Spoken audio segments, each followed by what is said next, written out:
On her birthday, Queen Cleopatra II received a gift. Inside the silk-wrapped box were the severed limbs of her own son, sent by the man she was forced to marry. This is not myth or legend. This is a horrific true story, as documented and as reliable as any account from the ancient world. And it belongs to a dynasty whose name has become synonymous with royal incest power and betrayal and the dark side of history. In the annals of ancient history, few dynasties plunge so deeply into the abyss of calculated cruelty as the Ptolemies. For nearly 3 centuries, they ruled Egypt not merely as pharaohs adorned in gold, but as conquerors who twisted the very fabric of family into an instrument of terror. Among them rises one of the most tragic and overlooked figures of all time, Cleopatra II. Her name, shrouded in the shadows cast by her more famous descendant Cleopatra VII, has remained a secret kept from the popular imagination. But her life, filled with unspeakable horror, reveals history's darkest secrets about how absolute power can transform blood into a weapon, turning fathers into murderers, daughters into rivals, and brothers into husbands and executioners. This is the true story of how royal incest became not merely accepted, but codified as political policy, of how a woman who was both queen and mother was forced into marriage with the killer of her own child, and of how a single dynasty's obsession with bloodline purity destroyed an entire civilization from within. In an age where humanity continues to grapple with authoritarianism, the abuse of power, and the cost of keeping secrets, the saga of Cleopatra II remains a chilling testament to the eternal truth that absolute power corrupts absolutely. Welcome to Egypt's hidden history. This is the tale of the most twisted dynasty the world has ever known, and of a woman whose suffering became the mirror, reflecting the darkness lurking in every throne room past and present.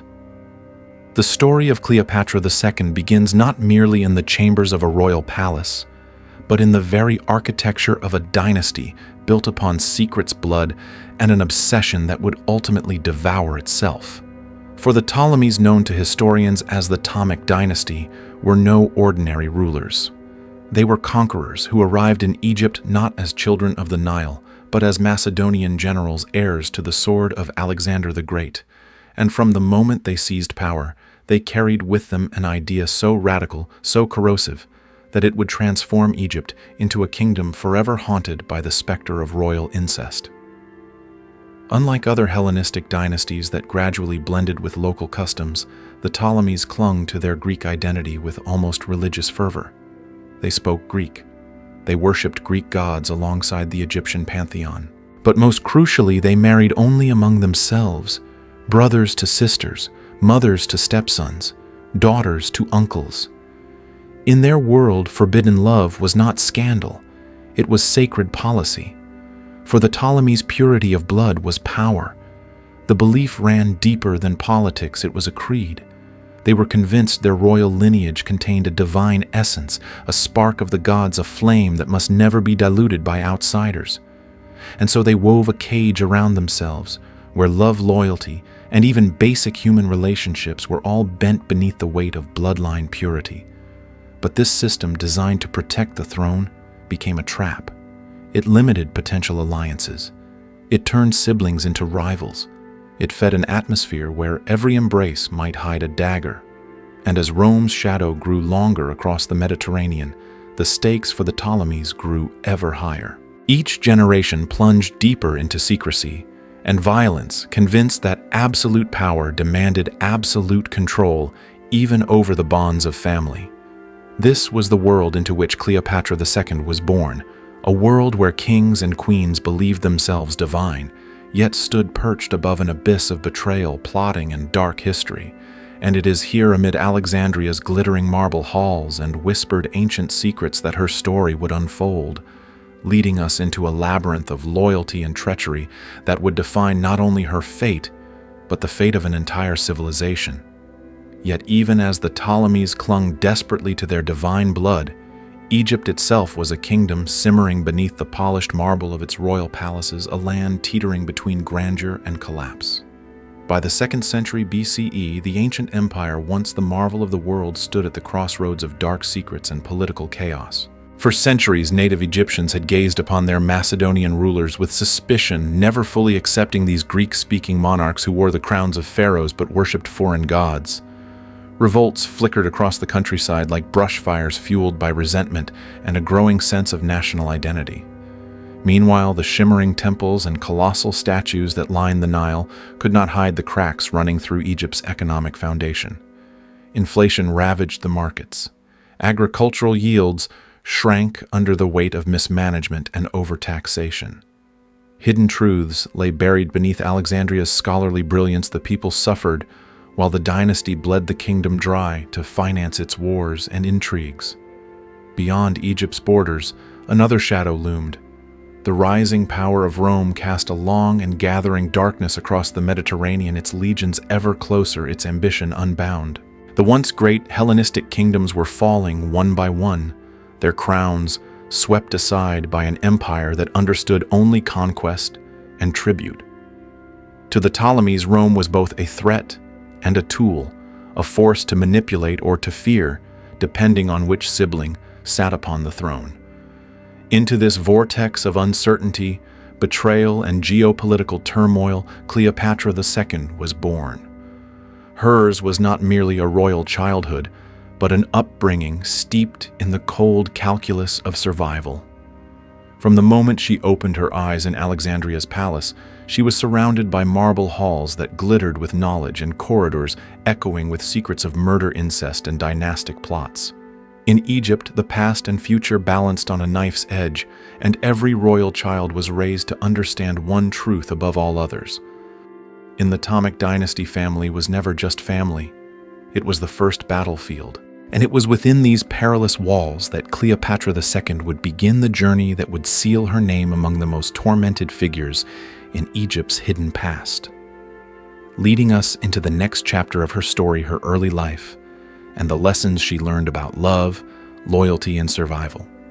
Cleopatra II was born around 185 BCE beneath the vaulted ceilings of Alexandria's gleaming palaces, a city that pulsed as the very heart of a kingdom and the glittering jewel of the Mediterranean.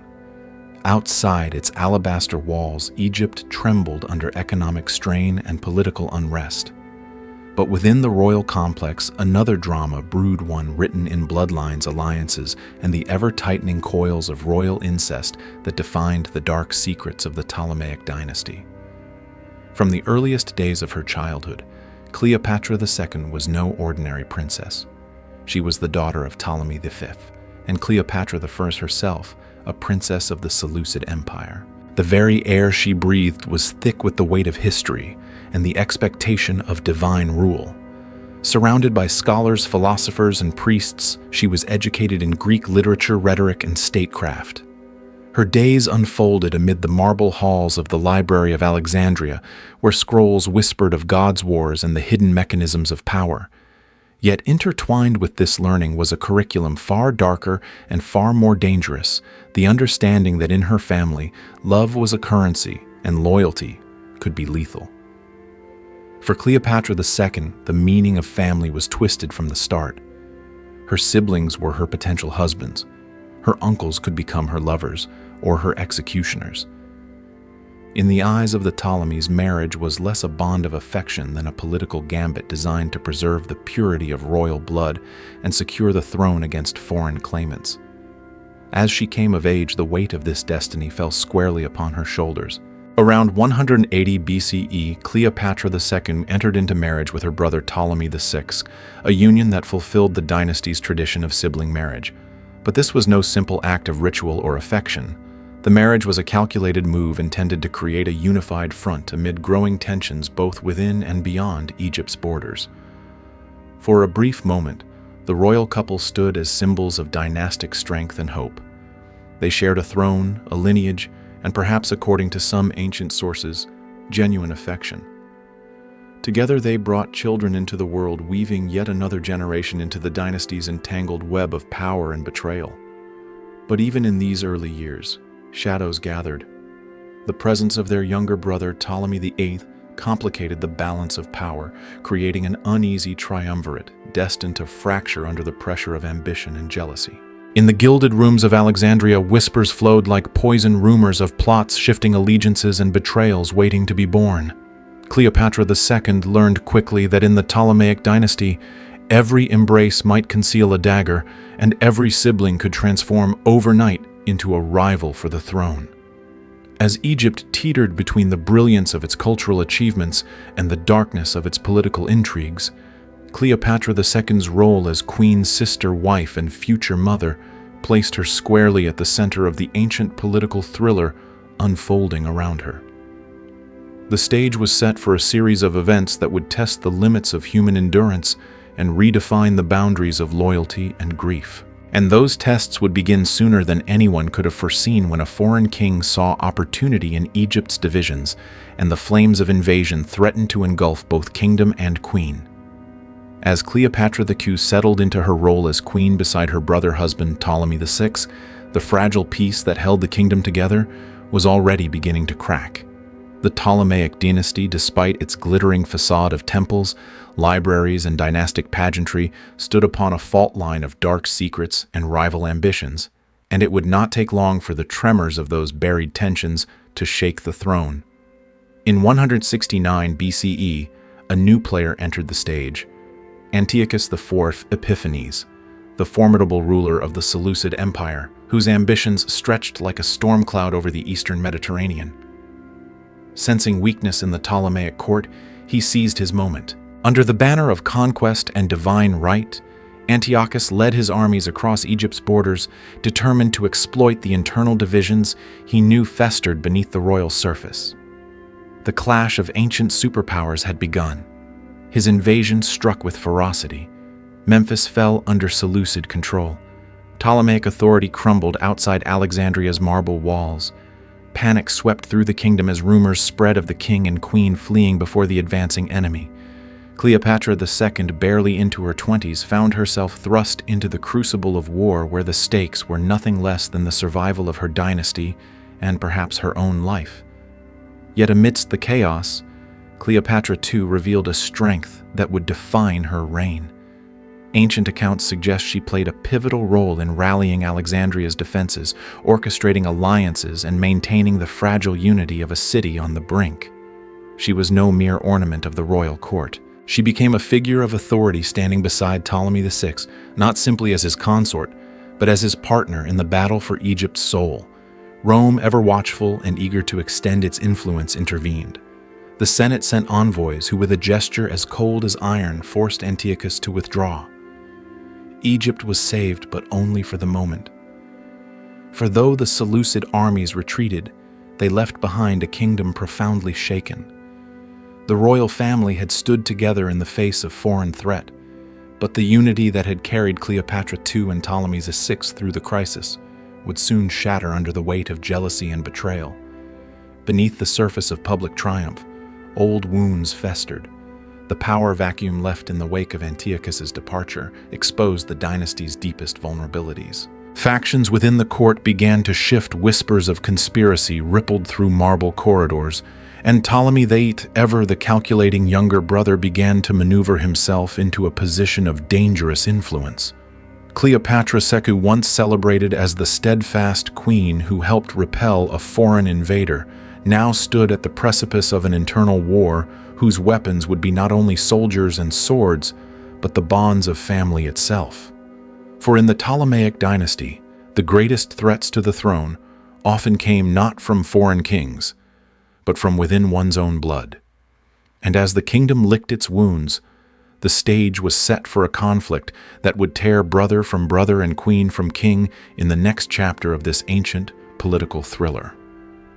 The departure of Antiochus IV from Egyptian soil might have ended the immediate threat of foreign conquest, but it left behind a far more insidious danger, a kingdom fractured by the hairline cracks that crisis had revealed. For within the glittering marble corridors of Alexandria, the true enemies of Cleopatra II and Ptolemy VI were not lurking beyond Egypt's borders, but dwelling under the same royal roof.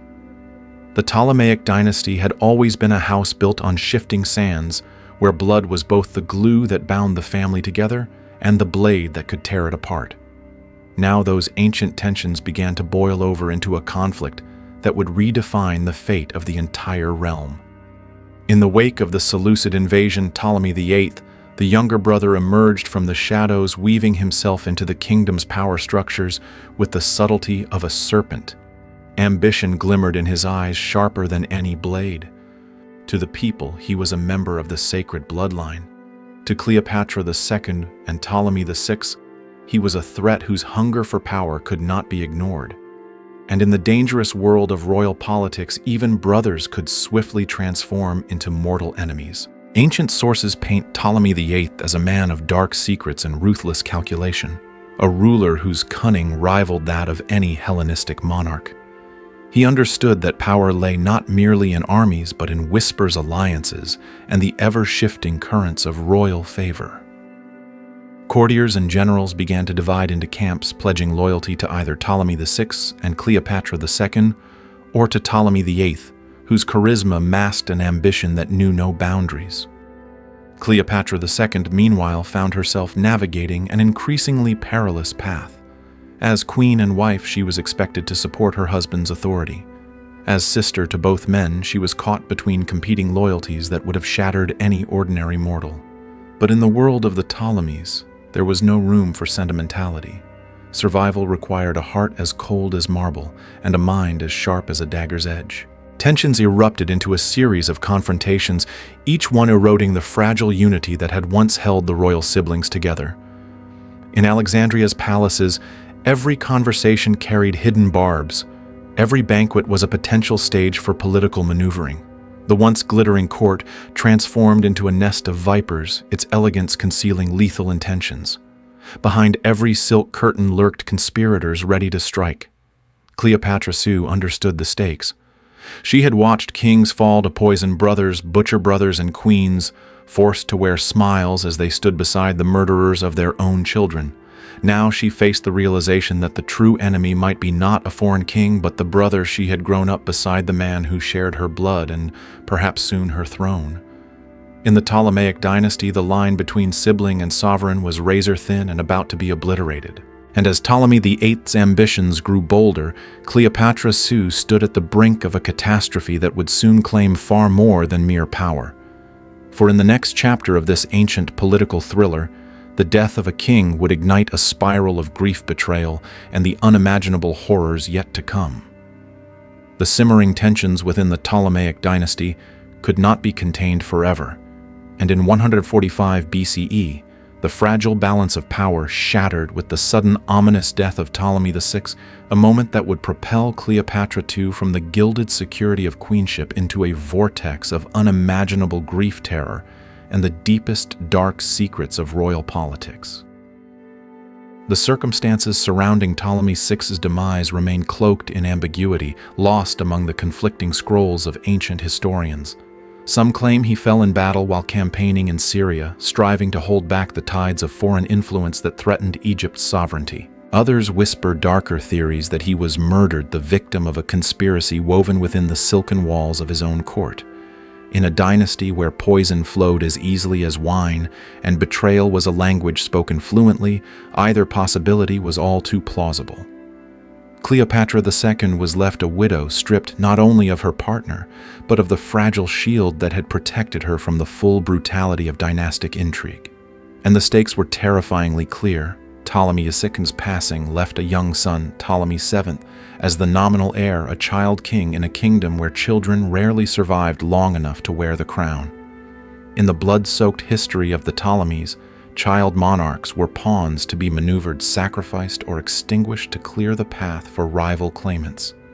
Cleopatra II now stood before an impossible choice. Should she attempt to rule as regent for her son, knowing that such a move would place both their lives in mortal danger, or should she bend, however unwillingly, to the inevitable consolidation of power by Ptolemy? Her brother-in-law and brother, whose hunger for the throne had only grown more ravenous in the shadows of his siblings' reign, ancient accounts speak of Cleopatra II's political acumen, of her sharp mind honed amidst years of courtly intrigue. But even the keenest intellect could not erase the truth that survival in the Ptolemaic court often required the sacrifice of those one loved most. To be queen was to endure an existence balanced upon a blade where loyalty was measured in blood, and grief was a private torment hidden behind regal composure. The royal court spiraled into a state of barely contained panic. Factions vied for influence, generals plotted their allegiances, and courtiers whispered bets on which ruler would emerge victorious from the brewing storm. And hovering over it all was Ptolemy VIII, a man who had already shown he would let nothing, not even the bonds of family, stand between himself and the throne. The death of Ptolemy VI did more than leave a crown unclaimed. It opened the floodgates to a reign of terror whose horrific true story would etch Cleopatra II's name into the annals of history as both victim and reluctant survivor. For as the marble floors of Alexandria's palaces echoed with rumors and the scent of incense mingled with fear, Ptolemy VIII was preparing to seize power and to commit acts so monstrous that they would forever stain the legacy of Egypt's most twisted dynasty. And it was into this gathering storm of power and betrayal that Cleopatra II would be dragged as we enter the next chapter of her life, and the rise of a ruler whose name would become synonymous with cruelty and the destruction of everything she held dear. With the death of Ptolemy VI, a new chapter of terror unfolded over the blood-stained marble floors of Alexandria, a chapter written not merely in political maneuvering, but in acts so monstrous they would echo through the corridors of history. For Ptolemy VIII, the younger brother who had long hovered on the fringes of power, stepped into the void left by his sibling's death and unleashed a reign defined by cruelty, paranoia, and the darkest depths of royal betrayal. He moved swiftly and without hesitation. The young Ptolemy VII, technically the rightful heir, became the first and most tragic victim of his uncle's ruthless ambition. Ancient accounts describe the boy's murder in chilling terms, suggesting he was killed while still in his mother's arms during what was supposed to be a ceremonial gathering meant to unite the royal family. In the dynasty's hidden truths, ceremonies were masks that often concealed daggers and death. The brutal execution of Ptolemy VII was not merely an act of political expediency. It was a message, a declaration from Ptolemy VIII that there were no boundaries he would not cross to secure the throne. He shattered the thin veneer of familial loyalty and revealed the core truth of the Ptolemaic dynasty, that in this royal house, power and blood were one and the same. For Cleopatra II, the murder of her son was more than personal tragedy. It was the ultimate weapon of psychological warfare. Her child's death served as both punishment and a grim warning of what awaited any who dared oppose Ptolemy VIII's rule. It was an act designed to crush not only her spirit, but any lingering sense that familial ties could offer protection in a kingdom where absolute power devoured all other bonds. As Ptolemy VIII consolidated control, Egypt fell into a darkness deeper than any foreign invasion could have imposed. His reign became synonymous with purges, as he targeted members of the royal family, distant relatives, political opponents, and even scholars who had once graced the halls of the Library of Alexandria. The intellectual brilliance of the city dimmed under the shadow of royal terror as philosophers and scientists fled or were executed. The man who sat upon Egypt's throne cared nothing for knowledge, loyalty, or heritage, only for the elimination of any threat to his supremacy. Ptolemy VIII's methods were both physical and psychological. His rule bled the kingdom dry through crushing taxation while rewarding loyalists with wealth seized from the fallen. But his most devastating weapon remained his capacity for intimate cruelty. He understood that to rule the Ptolemaic dynasty required not merely brute force, but the subjugation of human hearts, the capacity to force family members to bend to break and to become accomplices in their own humiliation. And so, with the young Ptolemy VII gone, Ptolemy VIII turned his gaze toward Cleopatra II, the woman who had been sister queen and now widow. For in a dynasty where family was the battlefield, his next move would transform Cleopatra II's life into a living nightmare, a forced union that would bind her forever to the man who had destroyed her son. And it is this horrific reality that leads us into the next chapter of this ancient political thriller. The corridors of Alexandria's royal palace had witnessed countless intrigues, betrayals, and shifting allegiances. But nothing in the dynasty's blood-soaked chronicles could compare to the next move. Ptolemy VIII would make a move that would forever seal Cleopatra II's fate in a prison without walls. For in a kingdom where power and blood were intertwined, the ultimate act of domination was not merely to kill one's rivals, but to force them into the bonds of marriage. In the aftermath of her son's murder, Cleopatra II stood as both queen and mother, shattered yet still a potent symbol of legitimacy. And Ptolemy VIII, the man who had orchestrated her child's death, understood precisely how valuable and dangerous such legitimacy could be. His solution was as audacious as it was monstrous: to marry his own sister and sister-in-law, the very woman whose life he had personally destroyed. In the annals of royal scandal and dark secrets, few unions were ever so drenched in the stench of blood and political calculation. Ancient accounts make one thing clear: this was no marriage born of affection or even cold political alliance. It was a public spectacle designed to display Ptolemy VIII's absolute dominance over both his queen and the kingdom itself. The wedding was conducted with all the pomp and ceremony demanded by the Ptolemaic court. Priests chanted hymns to Greek and Egyptian gods alike. Incense curled through marble halls. Gold ornaments glittered in torchlight. But beneath the glittering facade lay an unbearable truth. Cleopatra II was now both wife and hostage, a woman forced to lie beside the man who had murdered her child, and to wear a crown stained with her own blood and tears. To the people of Egypt, the forced union was a spectacle of horror. Even in a dynasty long accustomed to royal incest as political strategy, this marriage crossed boundaries that many had thought inviolable. Murmurs rippled through the streets of Alexandria, carried in the wind like seditious whispers. How could a mother share a marriage bed with her son's killer? How could a queen feign loyalty to a man whose hands were still red with royal blood? Yet Cleopatra II, bound by survival, had no choice but to perform her role. She appeared beside Ptolemy VIII in public rituals, maintaining the fiction of unity. She smiled when required, spoke words of loyalty when compelled, and endured ceremonies that turned her private torment into public spectacle. Her daily existence became a harrowing masquerade, an endless performance in which the price of even a single misstep might be her life. And while Cleopatra II struggled to maintain her fragile dignity, another even more devastating betrayal was preparing to emerge from within the palace walls. For in the Ptolemaic dynasty, the chains of blood were never simple, and soon Cleopatra III, the daughter of Cleopatra II herself, would enter this labyrinth of power and betrayal, triggering a new chapter of unimaginable torment. In a dynasty already steeped in the shadows of dark secrets and blood-soaked politics, there remained one line no one imagined could or would be crossed. But Ptolemy VIII was a ruler for whom no taboo was too sacred, no boundary too absolute. And so he committed an act that would not only devastate Cleopatra II, but push the Ptolemaic dynasty to new depths of depravity, a union so grotesque that even in Egypt, a land accustomed to royal incest, it sparked whispers of disgust and fear. He married Cleopatra III, the daughter of Cleopatra VII herself, his own niece, his stepdaughter, the child who had grown up calling him uncle and later stepfather. The very blood of Cleopatra II flowed through Cleopatra III's veins. To transform that bond into marriage was not merely political maneuvering.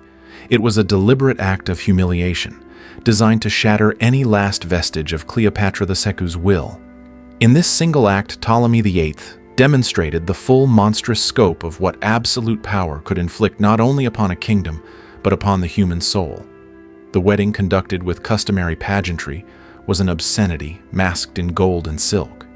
Ancient sources describe Cleopatra II's forced participation in the ceremonies, compelled to stand as mother of the bride and queen, while priests intoned prayers for a union she knew was nothing less than an instrument of her own destruction.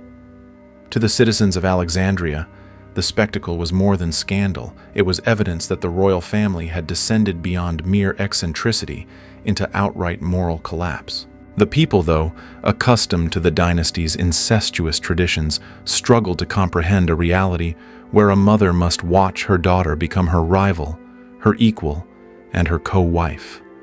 For Cleopatra II, The psychological torture was profound. The young woman who had once been her daughter, her hope, her solace, now shared the marriage bed of the man who had murdered Cleopatra II's son. Every public ceremony, every joint appearance was a dagger twisting deeper into her heart.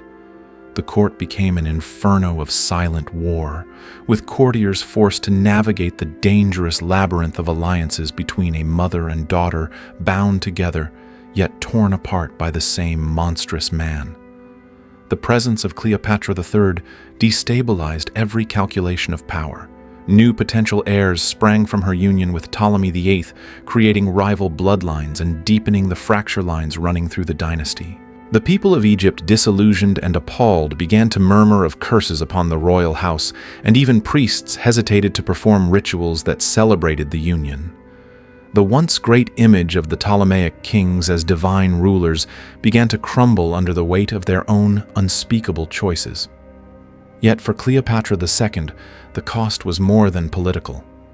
It was the destruction of the last safe harbor of her humanity, the bond between mother and child. And as the court spiraled deeper into this hellish masquerade, Cleopatra II faced an unbearable truth that sometimes the deadliest battles are fought not with armies, but within the twisted confines of family. And it would be precisely this torment, these secrets of Alexandria, that would ignite the next bloodier chapter of this ancient political thriller, a civil war that would tear the kingdom and Cleopatra II's life apart.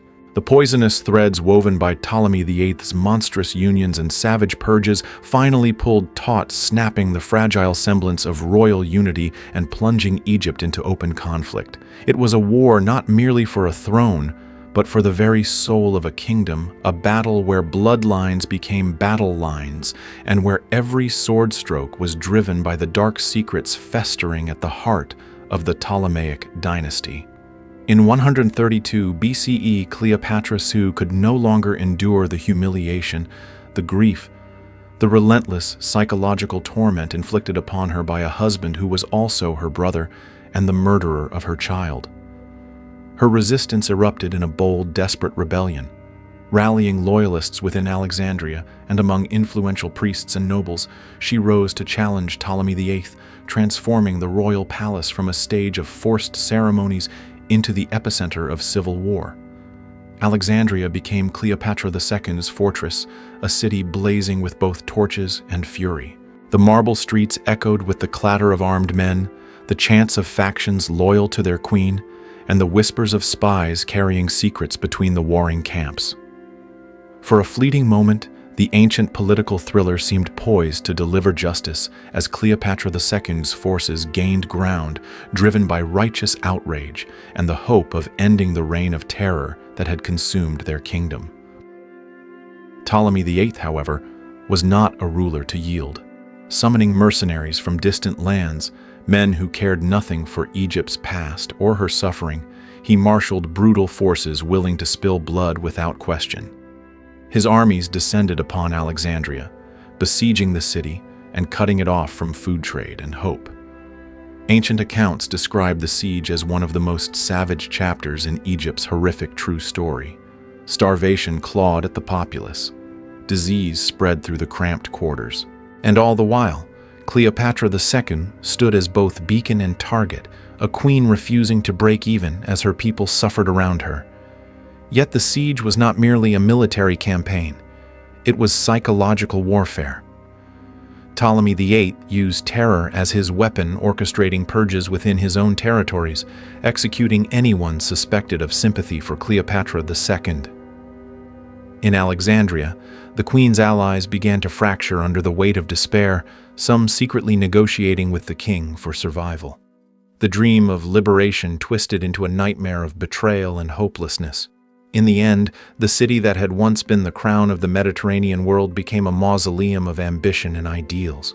Libraries were looted, temples were desecrated, scrolls that held centuries of knowledge vanished into the flames.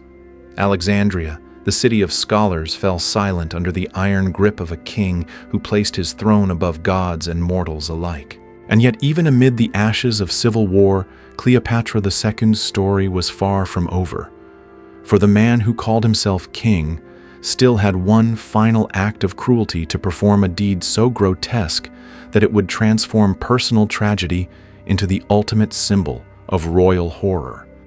And it is into this abyss of cruelty and grief that we now descend as we turn to the murder of Ptolemy Memphites, the second and perhaps darkest climax of Cleopatra II's life. There are moments in history so monstrous, so incomprehensible that even hardened chroniclers of royal atrocities pause in their ink-stained scrolls.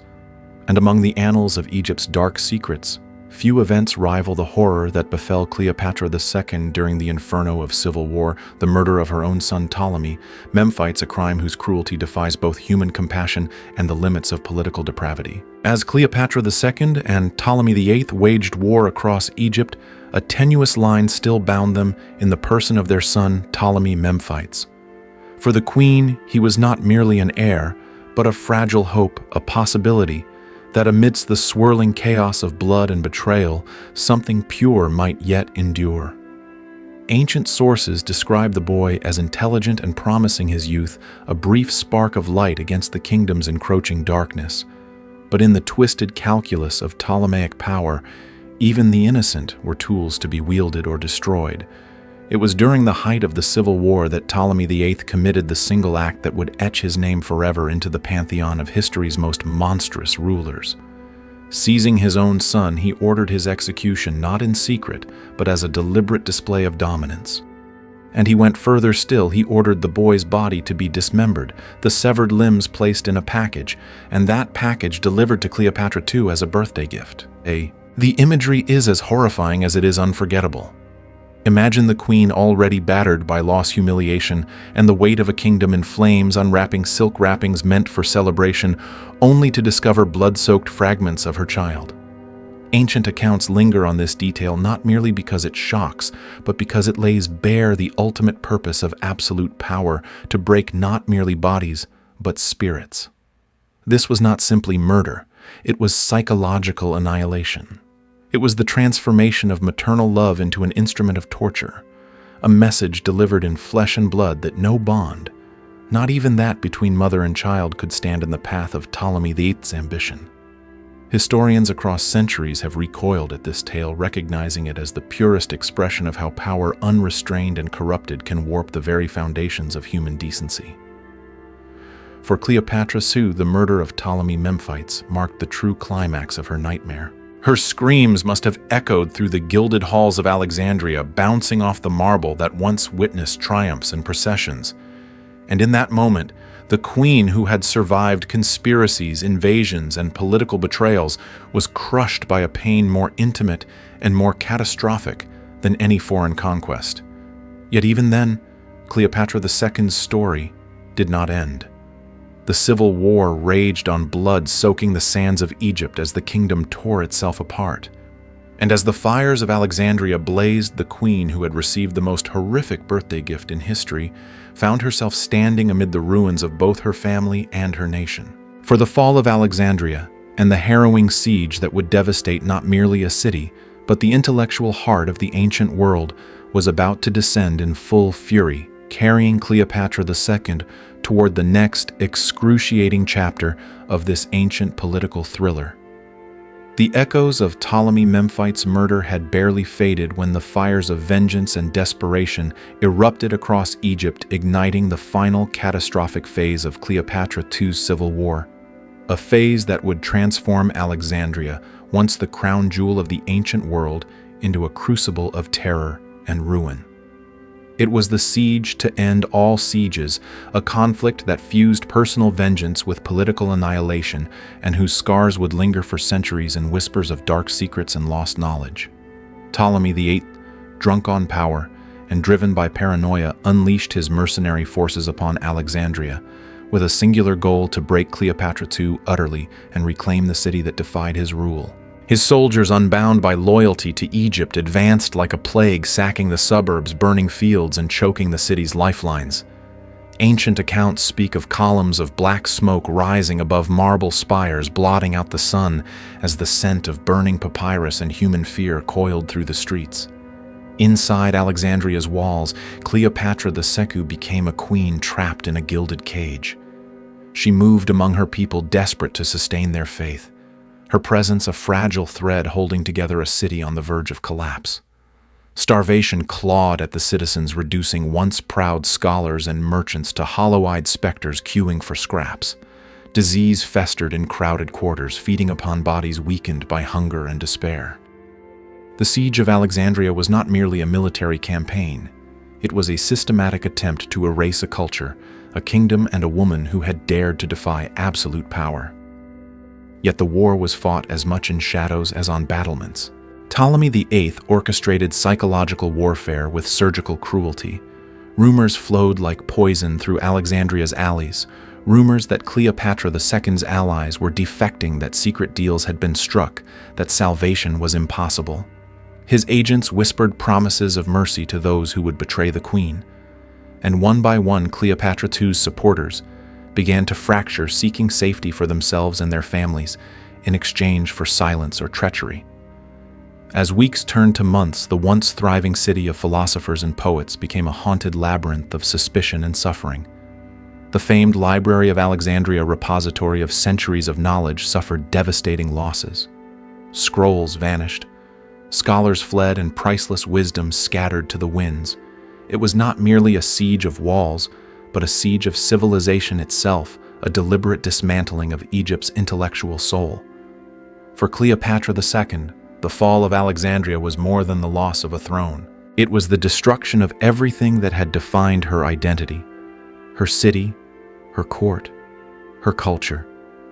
She was a queen undone not merely by the swords of an enemy army, but by the slow suffocation of betrayal, despair, and the relentless machinery of absolute power. Yet astonishingly, even in this hour of ruin, Cleopatra II's story was not yet finished. For amid the rubble of her kingdom, negotiations would soon begin for a forced reconciliation that would test the boundaries of human dignity and demand that a mother publicly embrace the man who had destroyed her son and shattered her world. The siege of Alexandria may have broken walls and scattered scrolls to the winds, but even it could not fully extinguish Cleopatra II's spirit. Yet in a kingdom shattered by war, both victor and vanquished stood upon a precipice. Egypt's economy lay in ruins. Mercenaries demanded payment in blood or coin, and across the Mediterranean Rome watched with cold calculation, unwilling to tolerate endless instability in a realm that had once been the breadbasket of empires. Thus, from the ashes of civil war emerged an outcome that seemed unthinkable, a forced reconciliation between Cleopatra II and the man who had torn her world apart. In 124 BCE, Ptolemy VIII extended an offer of peace. To some, it appeared magnanimous. To others, it was the final cruelty, a political maneuver dressed in the robes of clemency. Ancient sources make clear there was no forgiveness in this arrangement. It was the calculated merging of two battered factions to prevent Rome's intervention and to stabilize a realm teetering on collapse. But for Cleopatra II, it meant something far more intimate and infinitely more devastating. She was compelled to return to court life beside the man who had murdered her son and forced her daughter into a marriage bed that defied every human boundary. The public ceremonies heralding their reunion were spectacles of grotesque theater. Priests chanted blessings over royal statues. Courtiers bowed in orchestrated reverence. Incense curled through the halls of Alexandria, attempting to mask the stench of treachery and grief. But beneath the veneer of pageantry seethed a truth too monstrous for words. Cleopatra II was forced to smile beside the architect of her personal hell. Ptolemy VIII demanded more than political submission. He insisted upon public displays of unity, compelling Cleopatra II to participate in rituals honoring the memory of Ptolemy Memphites, as though the child's murder had been a tragic accident rather than a deliberate act of political terror. Ancient records speak of Cleopatra II standing in temple ceremonies, repeating prayers over altars drenched in memories of blood. Her presence legitimized Ptolemy VIII's reign, transforming her from a symbol of resistance into a living trophy of his conquest. The humiliation was systematic, designed to break not only Cleopatra II's influence, but her very identity. She was surrounded daily by courtiers who had celebrated her son's death, forced into polite conversation with the murderers of her closest allies. The palace, once her domain, became an elaborate prison of silks and gold, where every gesture, every glance carried hidden stakes. Yet Cleopatra II endured her survival, a grim testament to the human capacity to exist beneath burdens that should crush the soul. She performed her duties, concealed her grief behind practiced composure, and continued to wear the crown, knowing full well it was now nothing more than a gilded shackle. And even as she navigated this twisted royal dynasty, Cleopatra II faced the bitter truth that her trials were not yet over. For the final years of her life would test her resilience more than any battlefield, plunging her into a private abyss of isolation, illness, and the relentless echo of a past that refused to die. In the cold aftermath of forced reconciliation, Cleopatra II lived on, but as a shadow of the formidable queen who had once stood at the helm of a kingdom. Her throne remained intact, her royal titles untouched, but the price for survival had been nothing less than her soul. For the final years of her life became a slow descent into a private hell where the glories of the past crumbled beneath the relentless weight of dark secrets and invisible wounds. Ancient chroniclers record how Cleopatra II, once vibrant and politically astute, began to withdraw from public life. The marble halls of Alexandria that had once rung with her voice fell eerily silent in her presence. She carried herself with the same regal posture, but those who glimpsed her eyes saw the truth that she was a woman haunted. The queen, who had outlasted sieges, assassinations, and betrayals, was now fighting an enemy more insidious than any sword trauma etched into her very being. Symptoms described by ancient writers paint a portrait chillingly recognizable to modern readers. Insomnia, sudden bouts of melancholy, refusal of food, and periods of what physicians today might call profound depression or post-traumatic stress. Cleopatra II's body began to fail under the weight of her unending grief. The same mind that had once navigated the treacherous labyrinth of dynastic politics could now barely sustain the demands of ceremonial appearances. Yet the performance never ceased entirely. Even as her health crumbled, Cleopatra II was compelled to participate in the endless rituals of palace life. She stood beside Ptolemy VIII and Cleopatra III, her own daughter turned rival and co-wife during public festivals, forced to feign unity and celebration. Worse still, she was expected to embrace the children born of that monstrous union, treating them as cherished family, while her own murdered son remained a silent void in the royal line. The palace, once a center of learning and culture, became for Cleopatra II a gilded cage. She lived surrounded by courtiers who had supported Ptolemy VIII in the civil war, many of whom had celebrated or participated in her personal tragedies. Each smile exchanged in the marble corridors was a delicate balancing act between survival and despair. Seeking solace where politics could not follow, Cleopatra II turned increasingly toward religion. Ancient texts hint at her deepening devotion to the cults of Isis and Osiris gods who offered the promise of rebirth and redemption. In temple restorations and religious offerings, she found fleeting moments of purpose, brief glimpses of meaning in a life otherwise hollowed by loss. But even these sacred spaces could not erase the scars. For Cleopatra II's existence had become the living embodiment of how absolute power could transform human relationships into instruments of agony. Her presence at court was a reminder that the horrors committed under the guise of royal duty were not the product of isolated madness, but of a system meticulously crafted to destroy love, loyalty, and the very bonds that make us human. And as Cleopatra II's health deteriorated further, the wheels of history ground inexorably forward. For her personal torment was only one thread in a far larger tapestry of consequences, a tapestry whose unraveling would reveal the ultimate cost of the Ptolemaic dynasty's obsession with power and blood. It is to these wider repercussions and the chilling lessons they hold for all ages that we must now turn in the final chapter of this ancient political thriller. The death of Cleopatra II around 116 BCE did not merely close a chapter in the life of a single queen, it slammed shut the iron gates on an entire epoch of Egypt's history.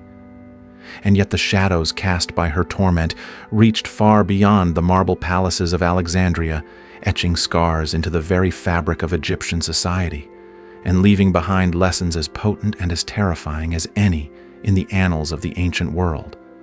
For Cleopatra II's life was more than a personal tragedy.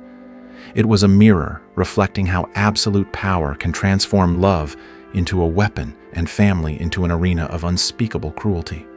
The broader consequences of the Ptolemaic dynasty's rule were profound and devastating. 3 centuries of royal incest and relentless purges had produced rulers so isolated from normal human experience that they could no longer navigate the complex realities of the Hellenistic world. Each successive generation grew more paranoid, more violent, and increasingly incompetent. The very ideology that promised to preserve a pure bloodline instead sowed the seeds of dynastic self-destruction.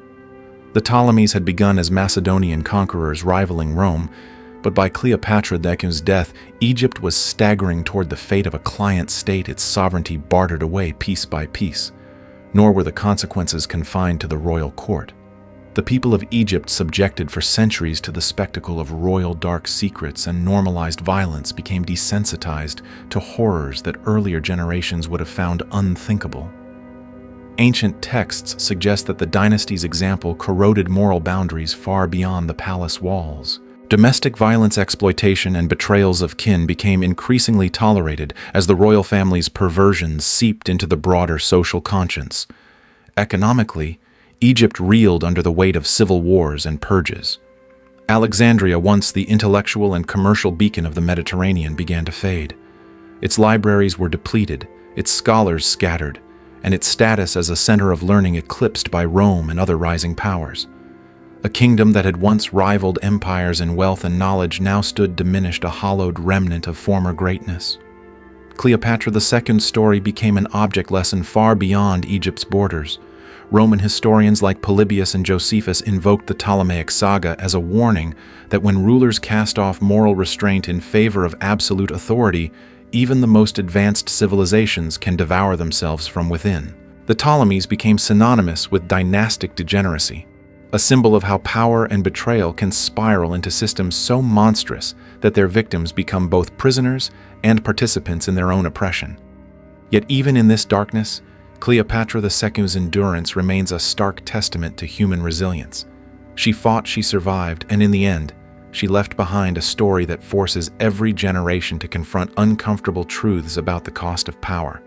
Her tragedy stands as both history and prophecy, a chilling reminder that the hidden lessons of the past still whisper warnings to the present. And as we prepare to close this journey through Egypt's most twisted dynasty, we are left with one final question. Are we so different today, or do the same shadows still stalk the halls of power? It is this haunting question that carries us into our concluding reflection. Across the millennia, the story of Cleopatra II rises like a whispered warning from the sands of Egypt, a testament to how even the grandest palaces can become prisons, and how the bonds meant to sustain us can be twisted into instruments of unimaginable cruelty. Hers was a life forged in the crucible of dark secrets, a life where love became betrayal and family became the sharpest blade. Yet in her endurance, in her refusal to vanish quietly into history's shadows, Cleopatra II left us more than tragedy. She left us a question, one that should haunt every throne room, every seat of power, and indeed, every human heart. When power demands the sacrifice of our humanity, what price are we truly willing to pay? This is not merely a story of ancient kings and queens. It's a mirror reflecting truths about the present. For though the names and faces have changed, the mechanisms of control, the temptation to sacrifice love for power, to silence truth, for stability remain as potent as ever. The shadows that stalk the marble corridors of Alexandria have not vanished. They simply wear new masks. Perhaps that is Cleopatra II's ultimate legacy, a reminder that the fight for dignity, for compassion, for the sanctity of family is never truly over. Her life demands we look into the darkest corners of our own societies and of ourselves, and ask whether we too might be blind to the tyrannies we tolerate because they seem familiar. So tell me, Do you believe humanity has learned from the tragedies of the past? Or are we doomed to repeat them, trapped in cycles of power and betrayal? I'd love to hear your thoughts. Drop a comment below, and let's discuss the hidden lessons we can still draw from Cleopatra II's horrific true story.